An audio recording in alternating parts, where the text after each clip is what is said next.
British साम्राज्य की जड़ें हिला देने वाला योद्धा एक ही था।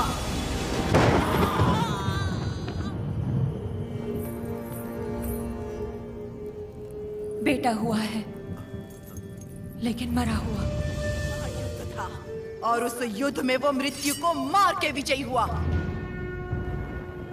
नोसम के पालेगार जयरामी रेड्डी ने अपनी दोनों बेटियां उयालावाड़ा के पालेगार मल्ला रेड्डी से ब्याही थी।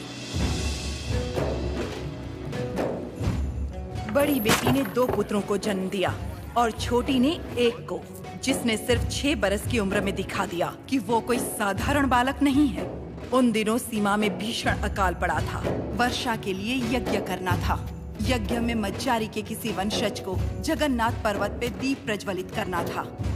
इस विधान के लिए नरसिम्हा रेड्डी को चुना गया। हर कार्तिक पूर्णिमा को नरसिम्हा रेड्डी के हाथों दीप प्रज्वलन किया जाता। आसपास के सैकड़ों गांवों के लोगों का मानना था कि ये दिया एक उज्जवल भविष्य का संकेत है। नरसिम्हा रेड्डी को उनके नाना ने गोद ले लिया क्योंकि उनके पास नोसम किले का उत्तराधिकारी नहीं था।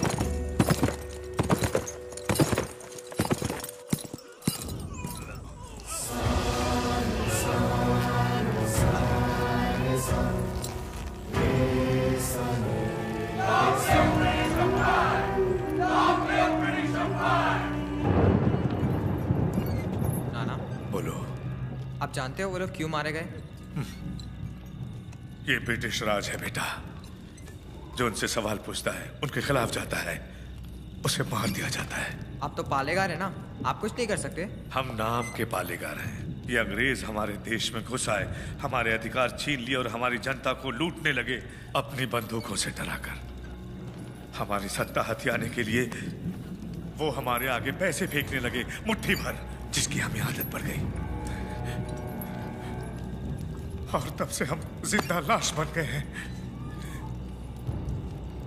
लाशों की तरह जीने से तो अच्छा है हम विद्रोही की तरह मर जाए नाना।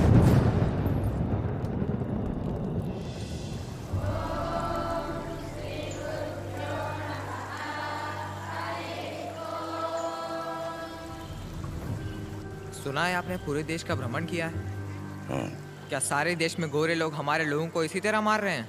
हाँ, मार रहे हैं। तो हमें भी उन्हें मार देना चाहिए ना? नरसिम्हा, अवश्य। तो मुझे आशीर्वाद दीजिए बेटा। मैं मारूंगा उनको। तुम अकेले कितने अंग्रेजों को मारोगे? 10 को तो खत्म कर ही सकता हूँ। हजारों की सेना है उनकी, वो मार देंगे तुम्हें। तो मर जाऊंगा। मारना मरना महत्व नहीं, महत्व है जीत। जीत के लिए तुम्हें युद्ध करना होगा। युद्ध करने के लिए तुम्हारे लोगों का साथ आवश्यक है। उनका साथ तभी मिलेगा जब तुम वही अग्नि उनके अंदर जला पाओगे जो तुम्हारे हृदय के अंदर है। स्वयं युद्ध बनना होगा।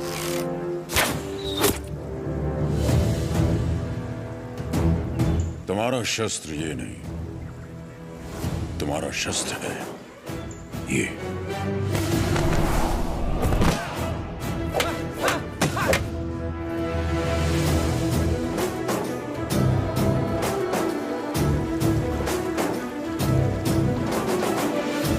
तुम्हें पहले स्वयं पर विजय प्राप्त करनी होगी।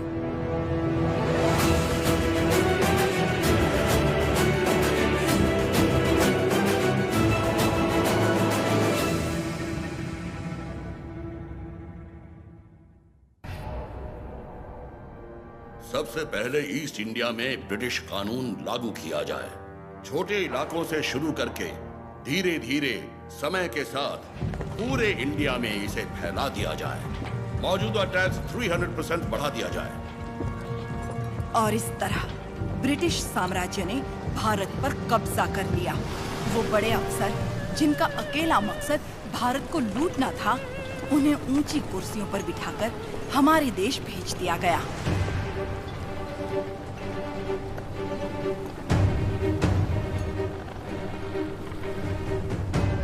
शैतानों की इस सेना का नुमाइंदा कॉकरेन दक्षिण भारत की तरफ बढ़ने लगा, जिसे भारतीय उपमहाद्वीप की रीढ़ की हड्डी कहा जाता है। लेकिन उसे वीर भूमि रेनाडू के बारे में क्या पता था? वो कहाँ जानता था कि रेनाडू का सूर्य अंधकार की छाती चीरकर उदय हो चुका है। रेनाडू की धरती 61 छोटे छोटे राज्यों में बटी हुई है। इन राज्यों के सामंत पालेगार कहलाते हैं। ब्रिटिश इन पालेगारों से उनकी सत्ता और एकता दोनों छीन चुके हैं। लेकिन अवुकु राज्य के पालेगार अवुकु राजू, माइदुकुरु के पालेगार वीरा रेड्डी और कर्नूल के पापा खान उन 61 पालेगारों में से हैं जो आज भी स्वतंत्र शासन कर रहे हैं।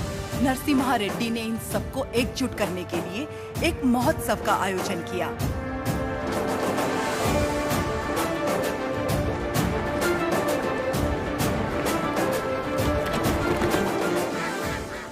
स्वामी, मेरा बेटा नरसिम्हा अंग्रेजों की इच्छा के विरुद्ध ये महोत्सव कर रहा है, क्या वो सफल होगा? नरसिम्हा रेड्डी कोई आम आदमी नहीं है। वो पृथ्वी पर एक लक्ष्य लेकर जन्मा है। एक हाथ में तलवार और दूसरे हाथ में वेद के साथ उसका पालन हुआ। उसे अब कोई नहीं रोक सकता।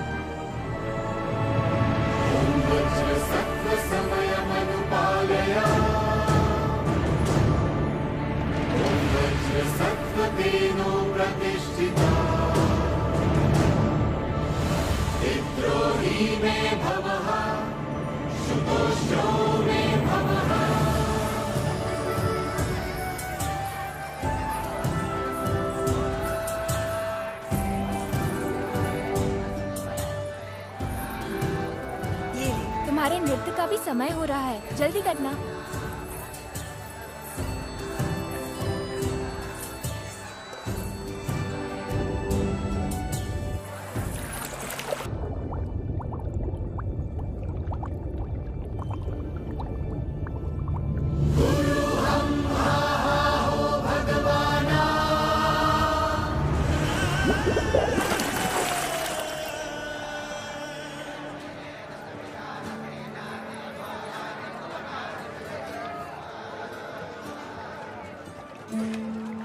क्या हुआ बेटी? हाँ, स्वामी जी, अंदर कोई है? अच्छा, वो महोत्सव से पहले सरोवर में रहने वाले संगमेश्वर स्वामी की स्तुति करने की प्रथा है। हाँ, लेकिन इतनी देर पानी में? जल में सांस रोकने की विद्या जानने वाले एक महापुरुष हैं, मज्जारी नरसिम्हा रेड्डी जी।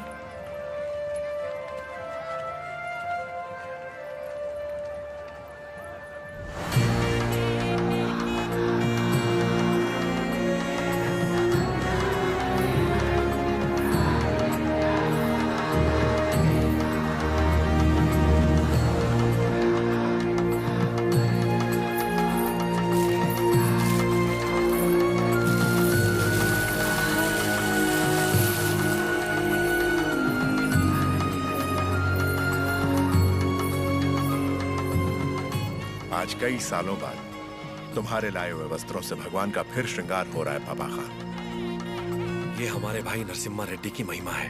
ये अंग्रेजों का बंद करवाया हुआ ये उत्सव फिर से शुरू हो गया। या अल्लाह, इस जश्न को किसी की नजर न लगे। सब मिलकर दुआ करो।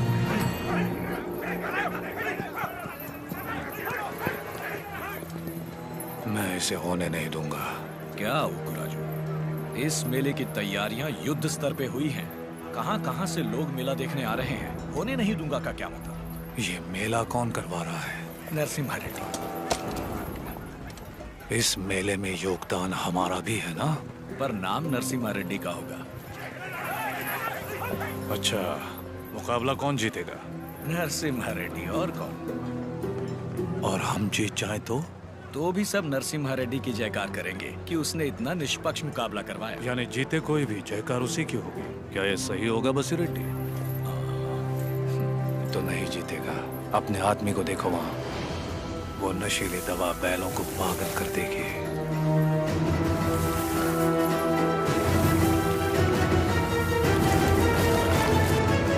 नरसिम्हा रेड्डी हो या फिर भगवान नरसिम्हा ही क्यों न हो, ये मुकाबला कोई नहीं करवा सकता। बोली रेड्डी, दवा और ज्यादा मिला दो। ये मुकाबला क्या महोत्सव ही नहीं होना चाहिए।